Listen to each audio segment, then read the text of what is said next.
I think, at least in my opinion, this is the best wedding photography lens ever made.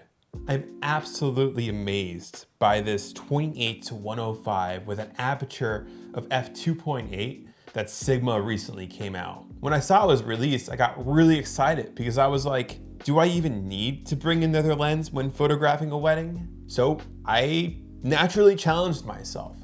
The past 3 weddings, I only used this lens and it worked out fantastic for me. Sure, getting a prime lens with an aperture of f1.4 is going to be better for portraits, but as an all-around solution, if you're not someone that likes switching lenses a lot, this might be the best lens you can possibly get. All right, before we go over more example photos and my overall thoughts of this lens, let's go ahead and take a look at some of those technical specs. So this lens is very unique because it has a zoom range of 28 to 105 with also having the aperture of f2.8, making this a very good universal wedding photography and event photography lens. Speaking about aperture, it has a nice, easy to use aperture ring. You can turn the click off, but personally I like it on. But having it right there, especially during events, to adjust aperture quickly feels extremely nice. Like Sigma art lenses do, it has an auto focus, manual focus switch, and the focus ring on this lens is also very smooth. The filter thread size on this lens is 82 millimeters. And lastly, looking at the size, it is a pretty big lens, especially if you're going to be using it all day. The weight comes in at 990 grams, which is honestly quite a bit. And that was the biggest con for me, was the size and weight. Using this all day did make my shoulders and arms pretty sore. Now this lens does cost a little bit more for a Sigma lens at $1,500. However, in comparison to its G Master brothers, this lens still brings the best value to the game. I will leave a link down in the description if you want to check this lens out. If you're a wedding event photographer, I can't recommend it enough. Now let's go take a closer look at those weddings I did, and you can see this lens in action.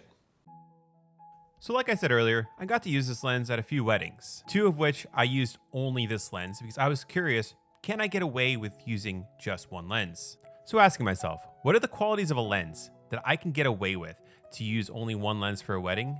Those are the questions that I need answered. What's the lens aperture? Is it good enough?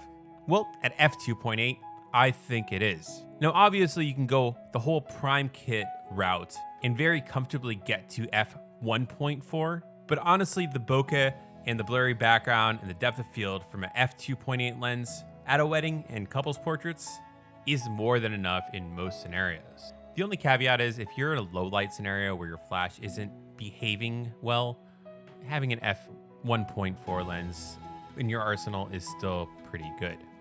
The other questions I need answered was, can I effectively shoot group photos where I need something more wide? Can I effectively do couples portraits where I want something more portraity, like an 85 millimeter? And can I get enough zoom out of this lens to effectively shoot a ceremony, especially when I'm in a church and I can't really get too close to the couple?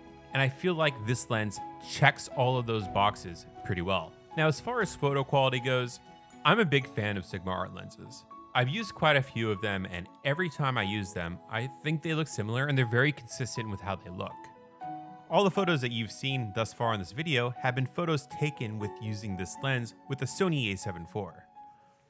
So, using this 28 to 105 all day at 3 separate weddings, for at least my style, I can easily conclude for myself this was my favorite experience with any lens I've used to date. Not having to change lenses at all made it so much easier to focus on the day, be present with my bride and groom, and just deliver a better overall experience for my customer than I would have, or at least that I felt I would have if I had to change lenses all the time. Like I said earlier, the one caveat of it is if I'm being absolutely technical, if you're solely doing portrait photography, an 85, 50 millimeter aperture f1.4 prime lens is going to be your better option. But in a fluid sort of event where you're doing couples portraits, the ceremony, getting ready photos, reception photos, and you're running around trying to follow the bride and groom everywhere, having one lens it's just a peace of mind that can't go understated.